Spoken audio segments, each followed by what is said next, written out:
Alors que la nouvelle édition de la Star Academy s'est achevée il y a quelques jours, George Alain Jones, candidat de la deuxième saison du Télécrochet, s'est confié sur son nouveau projet d'album. L'occasion pour lui d'évoquer la raison pour laquelle son premier album n'est pas resté dans les annales. Siema Doma et Nolwenn Leroy ont brillé en 2002 sur la scène de la Star Academy par la puissance de leur voix, l'un de leurs camarades ne menait pas large. Passionné par la musique depuis l'enfance, George Alain Jones peinait à trouver sa place dans l'émission de télé-réalité mais aussi sur la scène lors des primes hebdomadaires. Le chant, si est arrivé avec le château. Par contre, j'ai essayé tous les instruments quand j'avais 8, 9 ans, a-t-il affirmé sur les ondes de Logo FM dans l'émission T'étais où ? Désormais âgé de 47 ans, l'ancien apprenti chanteur ne dénigre pas son passage dans la Star Academy.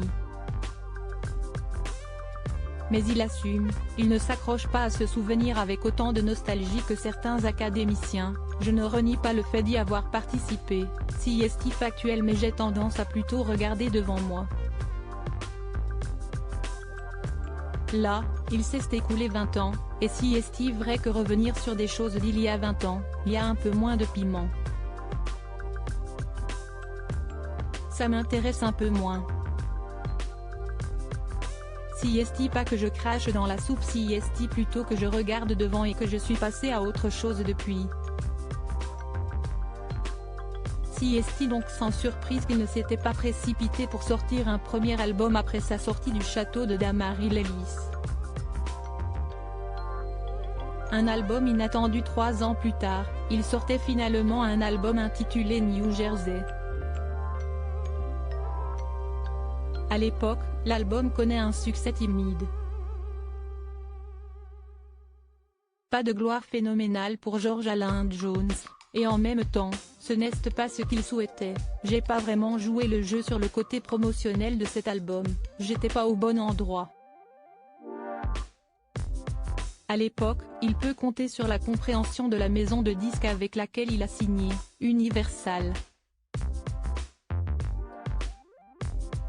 D'un commun accord avec Monsieur Pascal Nègre, on a compris que c'était des marches trop hautes pour moi et c'était pas mon environnement.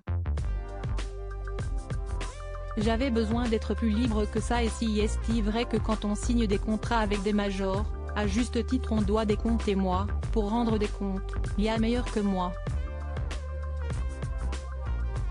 Depuis, George Alain est devenu commentateur de sport extrême. Il s'épanouit à la télévision notamment sur la chaîne MCS Extrême. Mais l'idée de la deuxième saison de la Star Academy ne semble pas avoir chanté son dernier mot.